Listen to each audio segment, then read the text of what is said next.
el muro de Berlín repleto de actividades culturales. Aquí les contamos todo. Y Mafalda es avistada en el sur de la Ciudad de México. Rafael García Villegas, amigos, amigas, qué gran programa tenemos hoy a mitad de semana. Así es, mi querida Laura Barrera, muy buenas noches, amigos del auditorio. Hola, Laura Regis, en la traducción de lenguas de seña mexicana. La hora cultural de la televisión comienza, ¿y comienza con qué, Laura? Bueno, con un reconocimiento importantísimo, el máximo que se otorga a la labor creadora de escritores en lengua española 2024 ha sido concedido al autor de Los delitos insignificantes. Desde la capital española, el reporte es de Francina Islas. El Premio Cervantes 2024 ha reconocido la trayectoria del español Álvaro Pombo. El jurado destacó su extraordinaria personalidad creadora, su lírica singular y su original narración. Don Miguel Cervantes de Saavedra, era un pringao genial. Era un pringao, en el sentido en que decimos ahora pringaos, pues digamos un pobrecillo. Solo tenía el talento, la gracia, el humor, digamos esa especie de buen humor que tenía, porque tuvo una vida perreada. La ironía es un sentimiento de segunda, no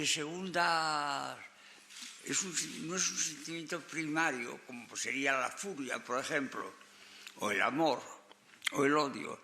La ironía es un sentimiento secundario, y por decirlo así,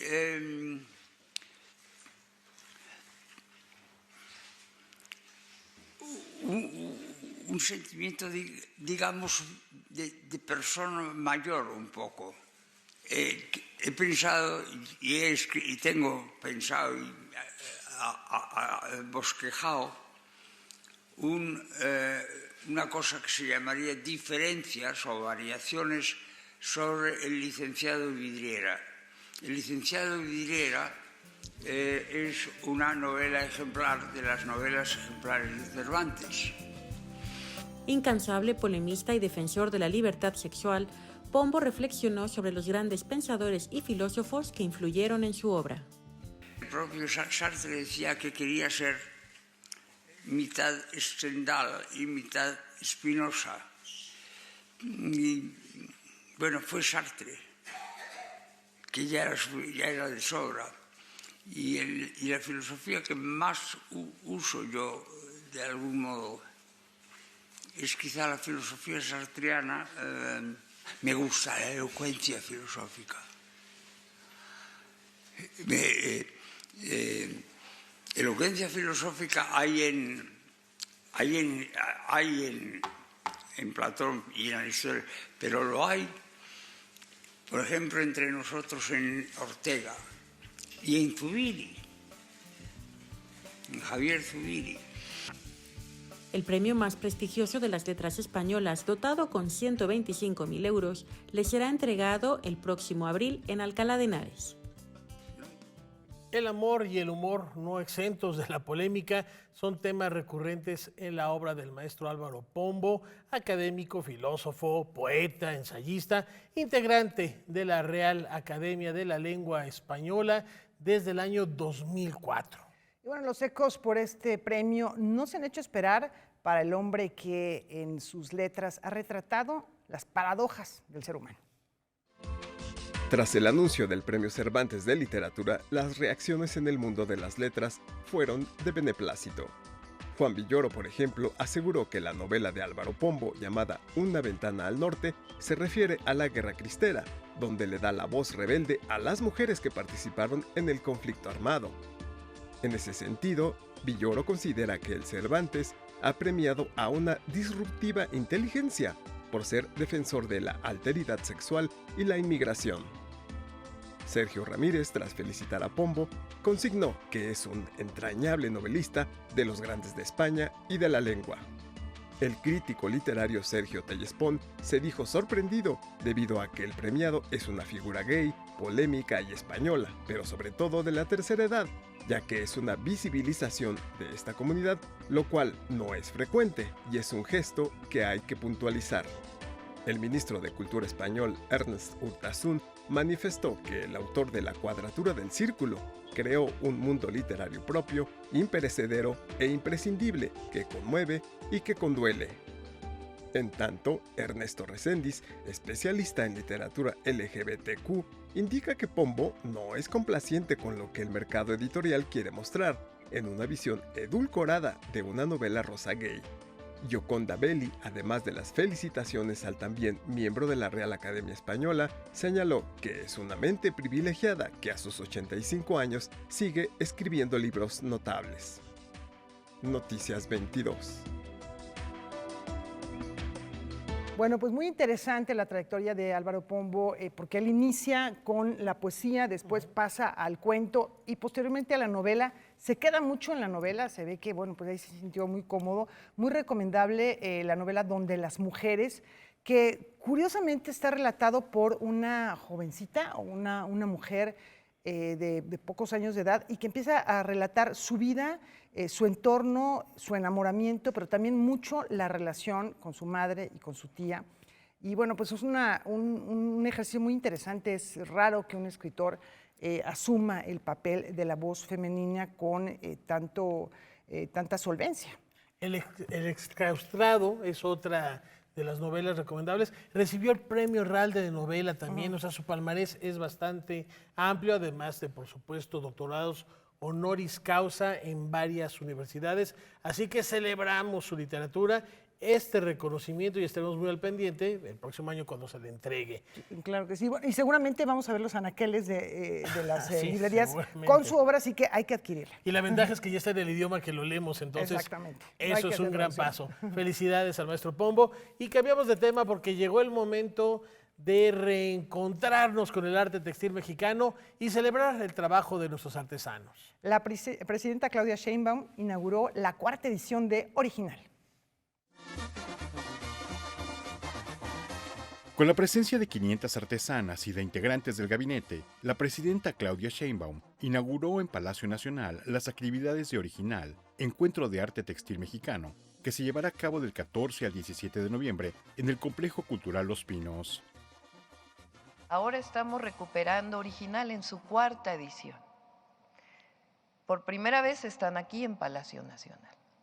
Porque cuando llegué al gobierno, no llego sola, llegamos todas, en verdad llegamos todas.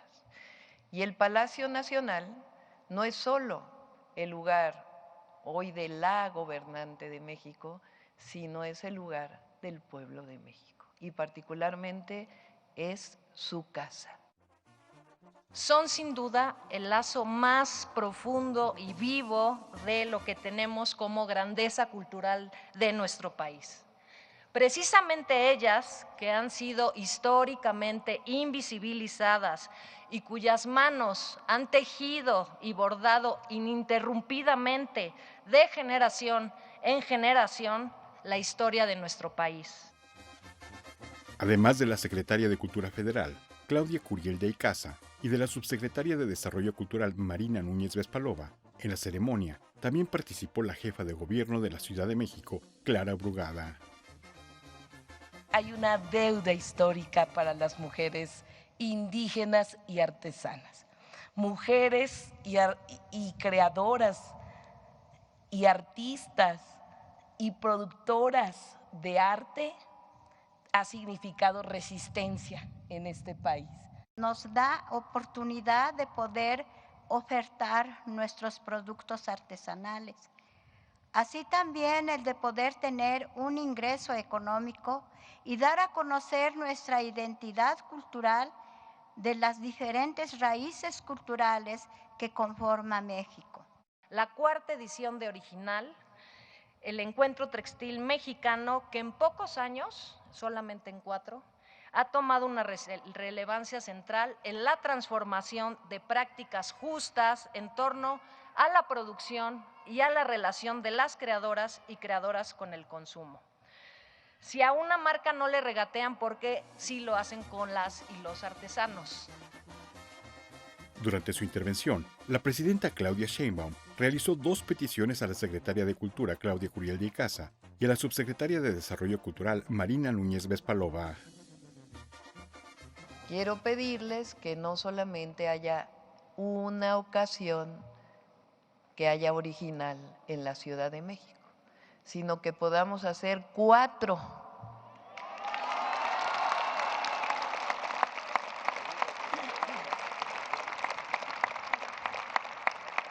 Y otros más que podamos tener no solo en la Ciudad de México, sino que podamos ir a otros lugares de la República.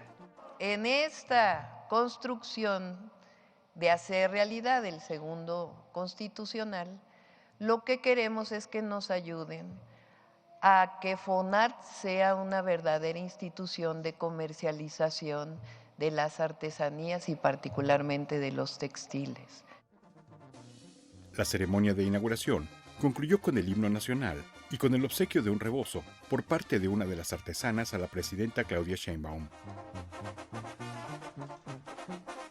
Original, Encuentro de Arte Textil Mexicano, se llevará a cabo con la participación de más de 1,000 artesanos procedentes de las 32 entidades del país, presentes en el Complejo Cultural Los Pinos del 14 al 17 de noviembre.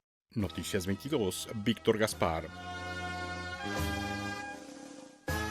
El arte no solo ayuda a visibilizar problemas. También puede ser el camino para la solución de estos.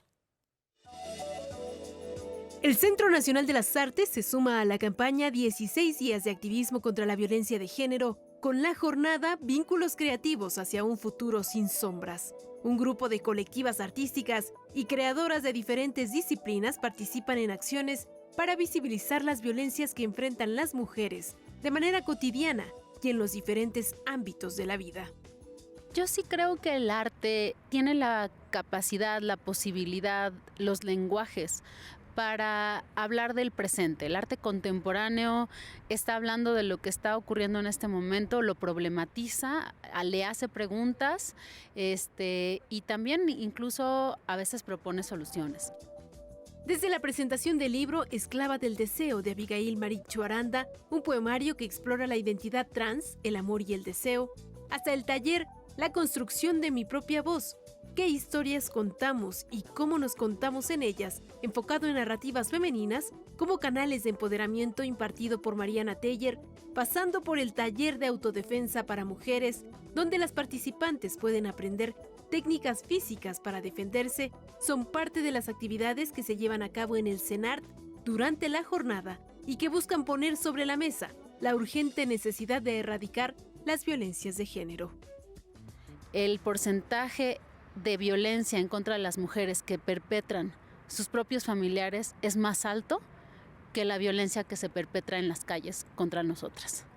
Yo creo que hay que tener muy en claro que eso, por supuesto, es estructural y tiene que ver con una educación muy arraigada de cómo son los géneros y cómo son las relaciones entre nosotros.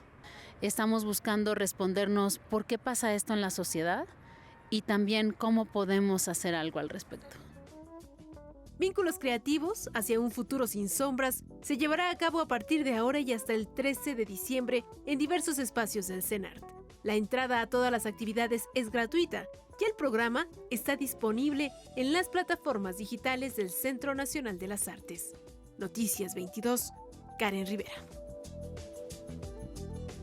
Antes de la pausa les comentamos que el próximo 20 de noviembre, en reconocimiento a su trayectoria literaria y periodística, Elena Poniatowska será galardonada con la medalla Carmen Cerdán.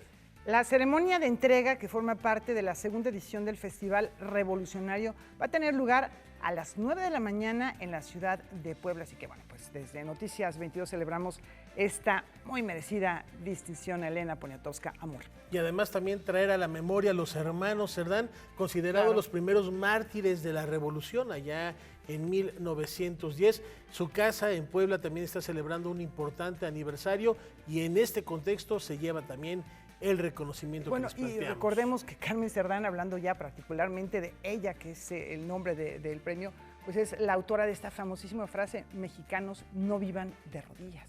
Que bueno, pues es algo que trascendió la historia, también una mujer valiosísima. Regresamos para ir a Berlín, a la Olimpiada de la Danza y mucho más.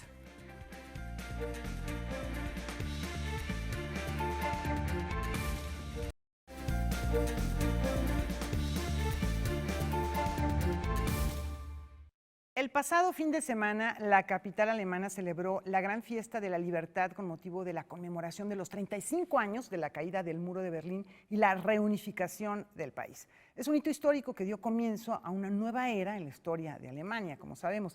El trayecto urbano del muro, por este motivo, fue escenario de un gran programa de actividades culturales. En Berlín, Valentina Torrado, de nuestro canal aliado Deutsche Welle, nos amplía la información. Valentina, te escuchamos. Adelante.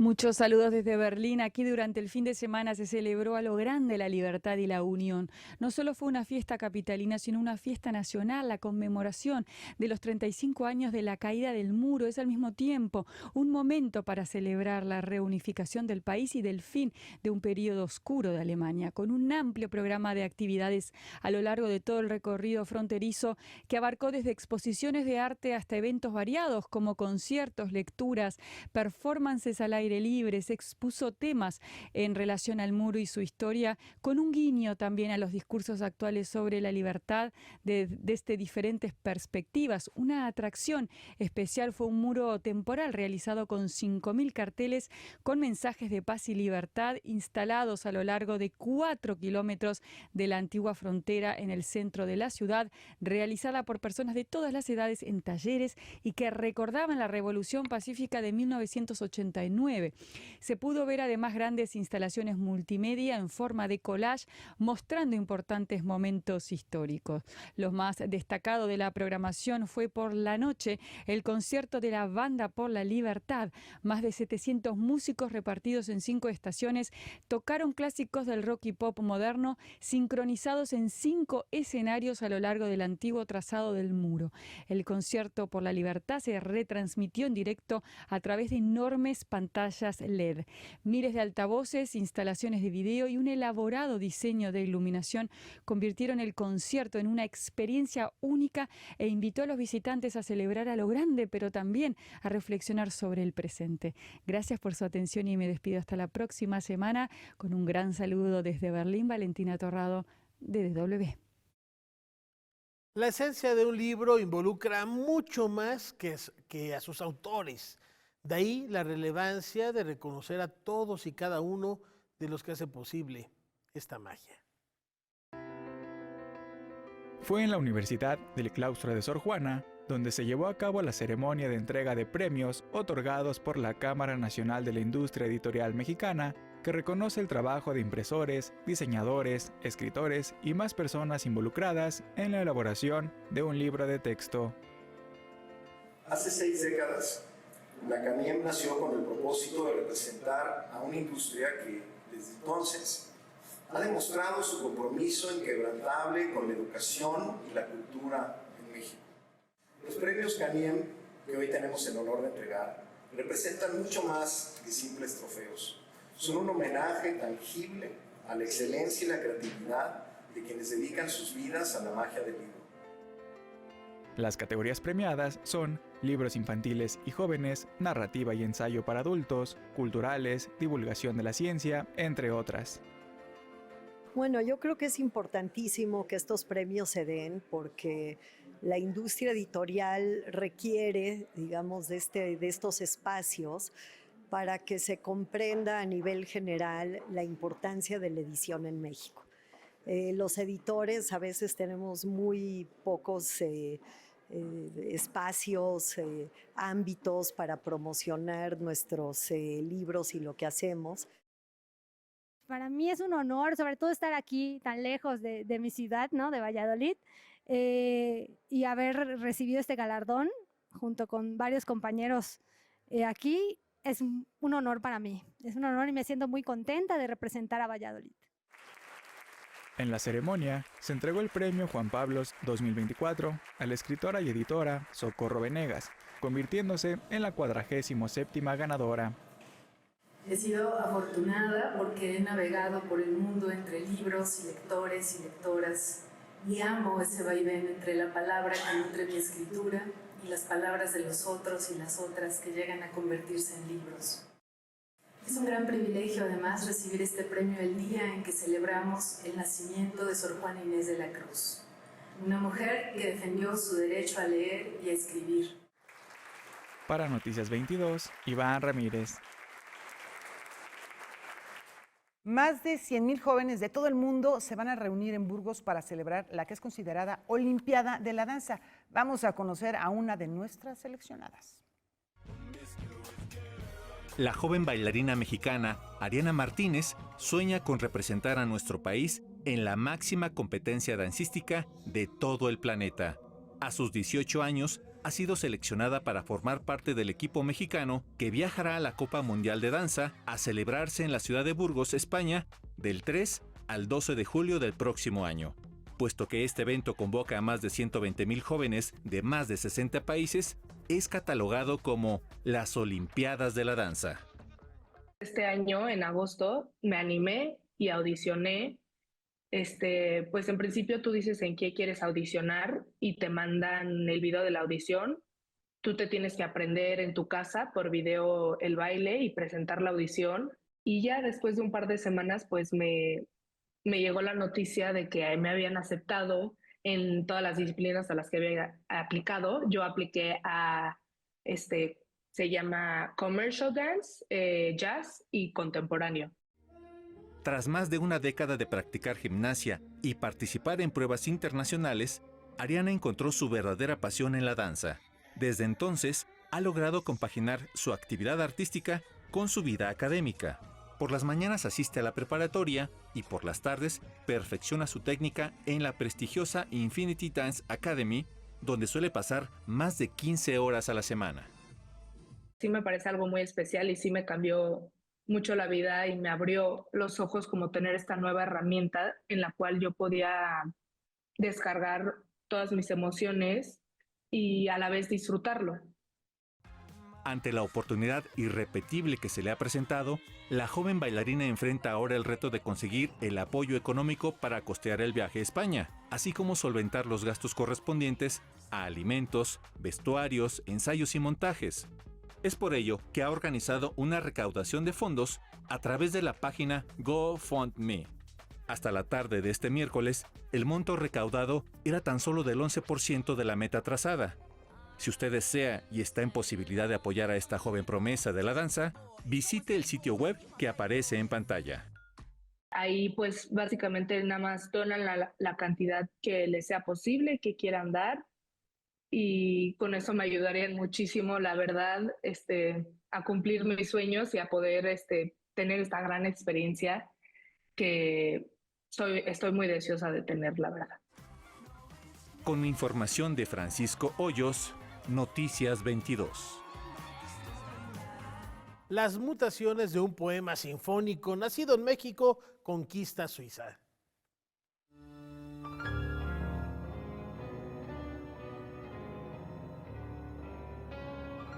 Un viaje mítico hacia la libertad del ser para encontrarse consigo mismo es lo que quiso plasmar Carlo Ayón al componer Mutación, doble concierto para piano, guitarra eléctrica y orquesta. Esta pieza, estrenada en febrero de este año en la UNAM, acaba de recibir el primer lugar del concurso organizado por la Tiziano Rossetti International Music Competition.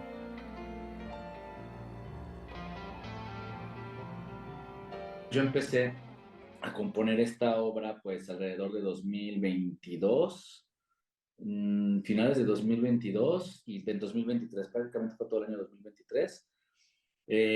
Y es prácticamente un encargo de la locura de mis grandes amigos Robin Blanco y Fernando San Martín, los solistas, platicando, estábamos buscando hacer una pieza sobre este eclecticismo que abraza hoy en día la estética musical, que si bien a veces en la música contemporánea es mal visto, pues yo utilizo una amalgama de posibilidades del jazz, rock, música de concierto y sobre todo no olvidar toda la historia, ¿no? Todo este bagaje cultural sonoro.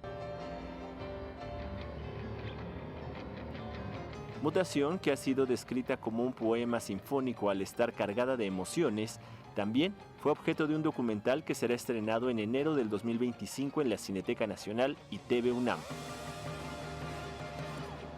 Y la idea con el documental y, bueno, pues sobre todo con el premio de la obra también es fomentar a que se estrene música compositores mexicanos, en este caso, pues a veces uno tiene que ser su propio representante, ¿no? Para que se toque.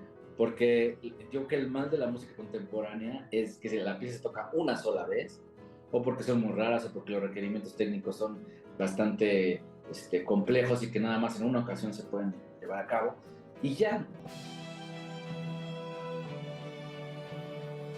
Carlo Ayón, quien se formó en la música clásica y ha compuesto para más de 20 películas, ahora trabaja en lo que será una ópera de 2 horas con discurso apocalíptico y que utilizará 2 coros y una orquesta.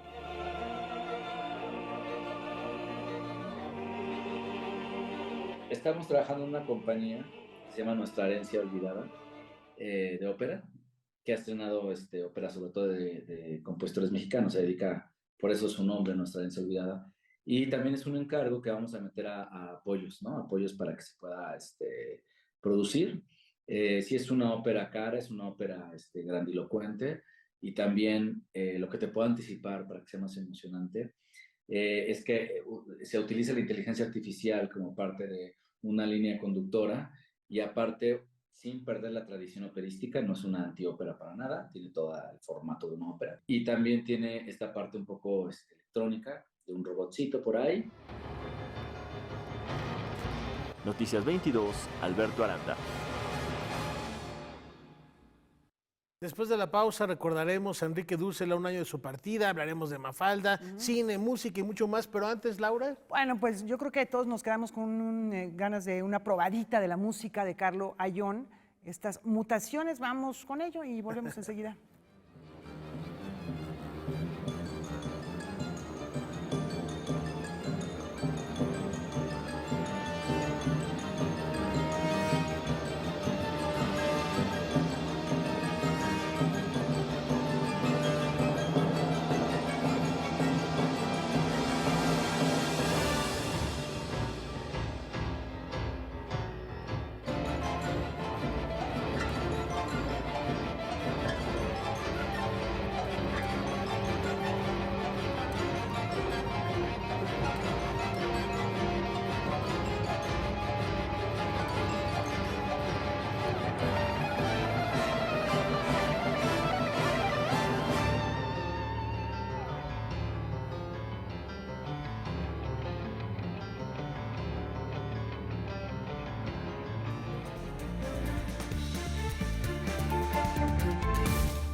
Aún con sus 6 décadas cumplidas, esta niña atrevida y sin filtro sigue siendo una guía para cuestionarnos el mundo.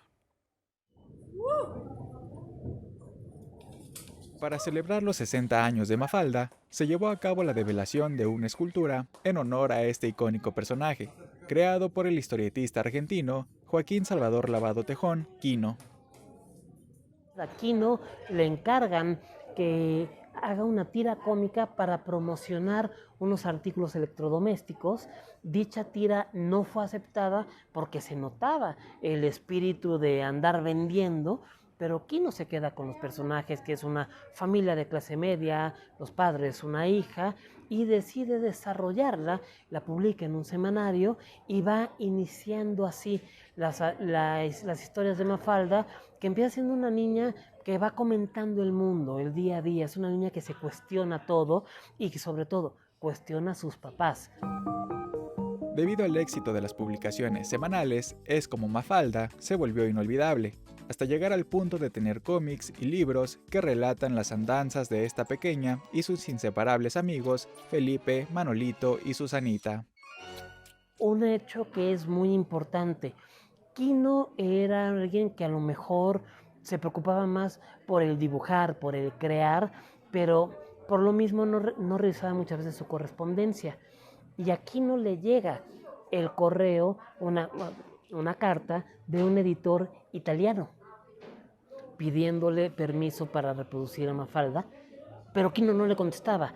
Y es su esposa Alicia quien le dice: ya contéstale a este pobre hombre, dice, hazlo tú. Y le dan el permiso y ahí empieza a brincar Mafalda de manera internacional.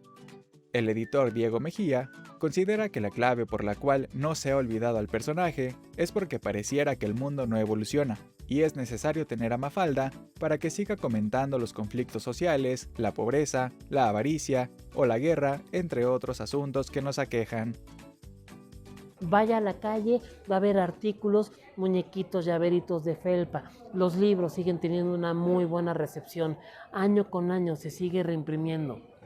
Es un personaje que ya trascendió grupos en internet, redes sociales, se comparte las imágenes de Mafalda, porque la gente la sigue queriendo, porque no es un tipo de humor que sea viejo. La escultura la podrás visitar hasta el 31 de diciembre en Librerías Gandhi, Mauricio Achar, ubicada en Avenida Miguel Ángel de Quevedo, 121, Alcaldía Coyoacán. Para Noticias 22, Iván Ramírez. Asomémonos ahora a la fiesta cinematográfica donde la música es la protagonista. Por iniciativa de Mario Ortega y un grupo de amigos, Cínica, el Festival de Cine de Música de México, vio la luz por primera vez en 2018. Encuentro abocado a la proyección de largometrajes y cortos que toman a la música como eje rector de su narrativa. Después vamos tomando forma a partir de los materiales que no tienen una exhibición en salas comerciales, que a lo mejor el día de hoy por las plataformas, ¿no? Tienen como ese grupo o ese nicho, y entonces vamos recopilando materiales, vamos hablando con distribuidoras. Documentales y ficciones de todo el mundo se han abierto paso por la programación de Cínica a lo largo de sus 6 ediciones, que han servido además para visibilizar la producción cinematográfica nacional enfocada a la música. Sí se está haciendo cine, esa es otra de las cuestiones, ¿no? Los espacios son limitados como siempre, entonces nuestra labor como festival es llevar estos materiales a otro público. A partir del miércoles 20 y hasta el sábado 30 de noviembre, el Festival de Cine de Música de México realizará su 7ª entrega con 15 largometrajes y 17 cortos. Creo que esta es la primera vez donde tenemos un número nutrido de películas, sobre todo de largometrajes. Uno es español, otro es de Estados Unidos y las demás son películas nacionales. Cabe mencionar que esto también ha sido posible gracias al apoyo del IMCINE y el FOCINE, que pues salimos beneficiados con la beca, entonces nos ha permitido también tener una amplia cartelera. Las funciones llegarán al Centro Cultural Universitario de la UNAM, la Cineteca Nacional, la Fábrica de Artes y Oficios Aragón, Cine Tonalá y la Teatrería. Radio Educación formará parte del encuentro con la proyección del documental que celebra su centenario. Lo vamos a presentar en el Foro al Aire Libre. Ellos ya habían hecho una presentación a un público, sobre todo creo que a sus trabajadores, y en esta ocasión es para todo el público. El programa general de la 7ª entrega de Cínica está disponible para su consulta en línea. Para Noticias 22, Rodrigo Peredo. Un calzado cómodo y una lente curiosa aprietan la cuña y nos comparten una mirada distinta de nuestro entorno. Los rostros, los paisajes, las figuras y los escenarios que retrató el fotógrafo mexicano Francisco Mata por casi 4 décadas se exhiben en la muestra Para que la cuña apriete, que presenta el Museo Archivo de la Fotografía. Una retrospectiva que permite a los visitantes conocer la voraz curiosidad y el incansable espíritu caminante que caracteriza al artista. Primero es uno de los fotógrafos más completos, fotoperiodista, fotodocumental, el maestro Francisco Mata. Y era importantísimo tenerlo aquí en el MAF. Segundo, para que la cuña apriete viene de un refrán mexicano, un dicho, que es para que la cuña apriete todo debe de ser del mismo palo. Y entonces, ¿por qué le pone él así? Porque la curaduría la hizo su hija, el texto curatorial o el texto de inicio lo hizo su esposa. Entonces es una exposición de entrada con una carga emocional muy fuerte. Aquí se observan proyectos de largo aliento, distintas formas de ver y hacer fotografía, desde la autodidacta hasta la analógica, pasando por la digital y experimental. Se trata de 67 imágenes que reúnen 4 series realizadas por Mata Rosas. Al extremo, que muestra fotografías de los límites, las fronteras y el desplazamiento como anhelo de lo inalcanzable. Disyuntiva agua-tierra, que presenta su pasión por el agua y las distintas formas de relacionarse con ella. Encuentro de miradas y la Ciudad de México, su primer gran amor. Entonces, ¿qué vamos a ver? Pues las fotos más icónicas de él, como las Catrinas o gente con la máscara de Catrina saliendo del metro, ¿no? Que bueno, el metro también es algo muy de nosotros. Vamos a ver si partes del centro muy focalizados, viendo esa parte del fotoperiodismo, sacando la noticia, la nota, tomando un personaje, qué va pasando, ¿no? También retratando un poco este acontecer cotidiano de la frontera. Entonces, para que la cuña apriete, retrospectiva de Francisco Mata Rosas se puede visitar de manera gratuita en el Museo Archivo de la Fotografía y permanecerá abierta hasta el 26 de enero. Noticias 22, Karen Rivera. Es momento de echar un vistazo al acervo de Canal 22. Veamos qué se encontró esta semana nuestro compañero José Antonio Hernández. Toño, platícanos.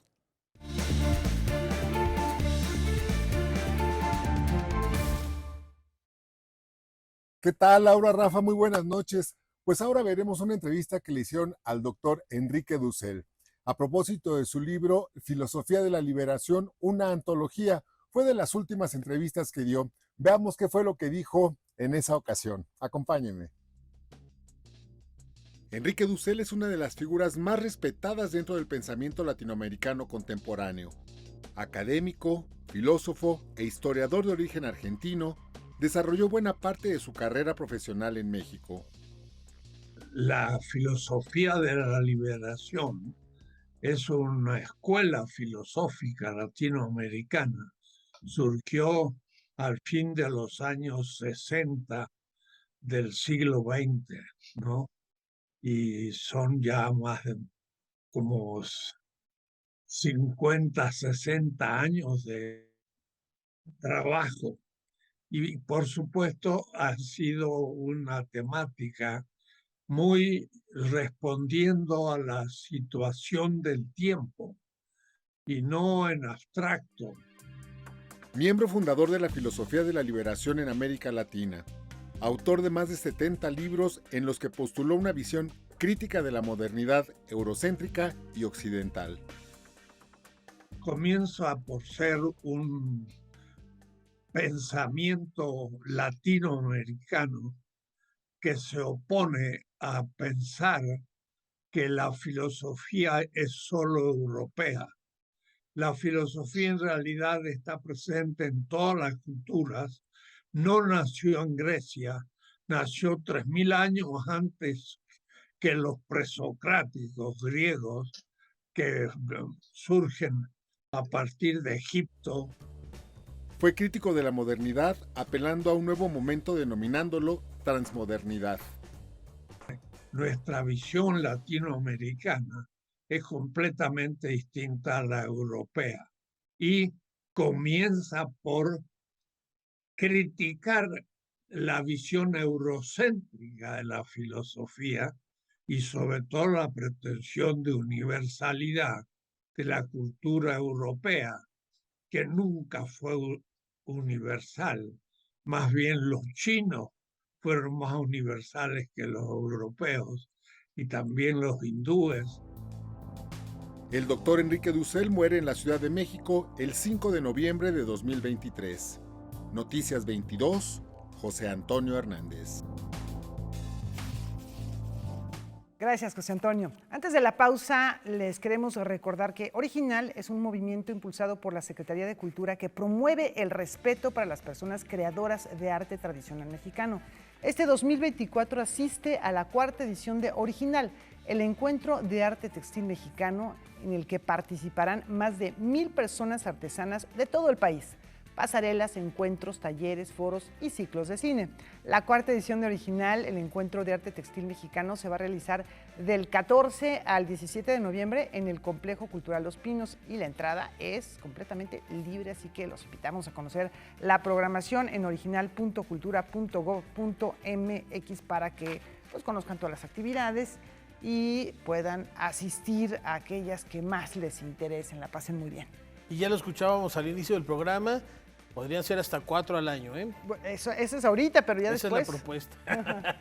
Y sigan las pasarelas a través de la señal de Canal 22. Una brevísima pausa y vamos a seguir hablando de vestuario, pero teatral. Sí, está interesante también. Al regresar.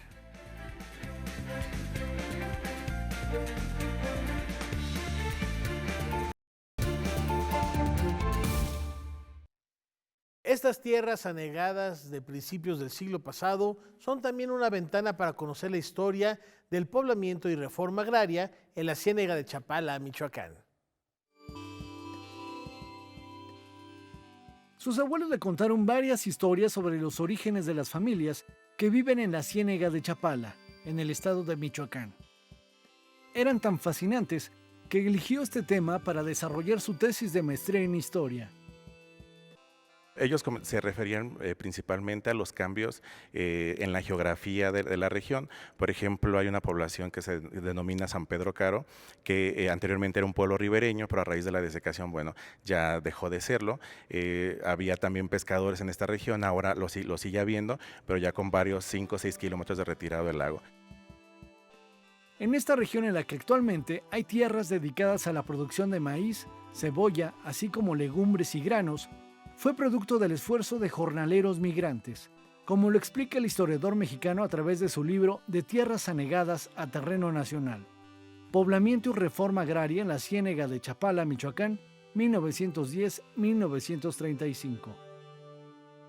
Este espacio que se desecó lo conformaron casi 50,000 hectáreas.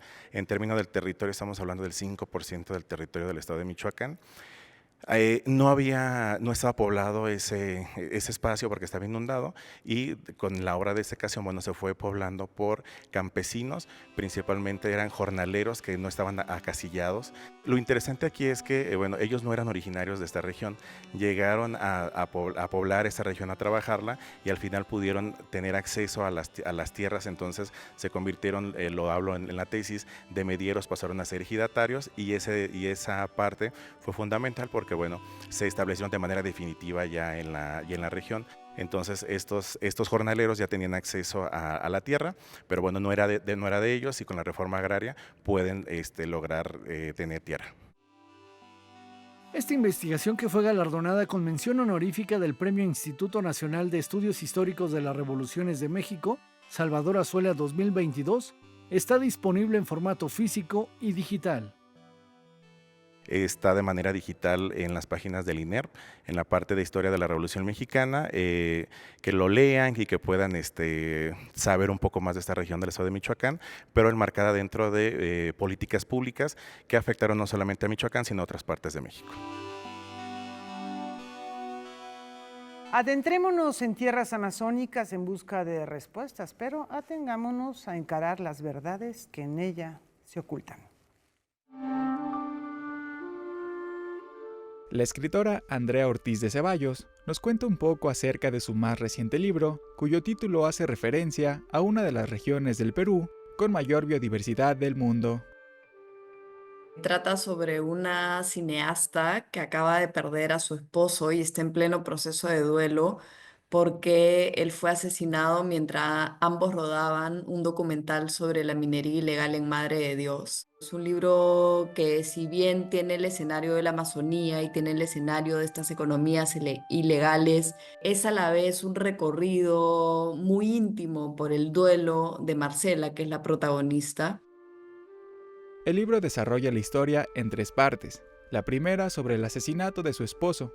La segunda describe cómo la protagonista inicia su travesía en busca de respuestas. Y la parte final es más una revelación, es decir, cómo se encuentra Marcela, tanto física como emocionalmente, por la muerte de su esposo y por el ecocidio perpetrado en la Amazonía. Pero yo diría que también es un libro que mira mucho la fragilidad de la vida, que mira mucho los diferentes estadios del duelo.